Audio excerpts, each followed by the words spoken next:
How to make a three-way call on iPhone.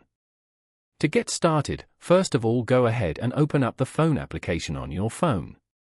This is your iPhone keypad. On this page, go to the bottom panel and tap on Recents. You can view all your recent call logs over here. Tap on any contact from here to call them again. Wait for them to receive your call. As you can see, the Add option below becomes available only after they receive the call.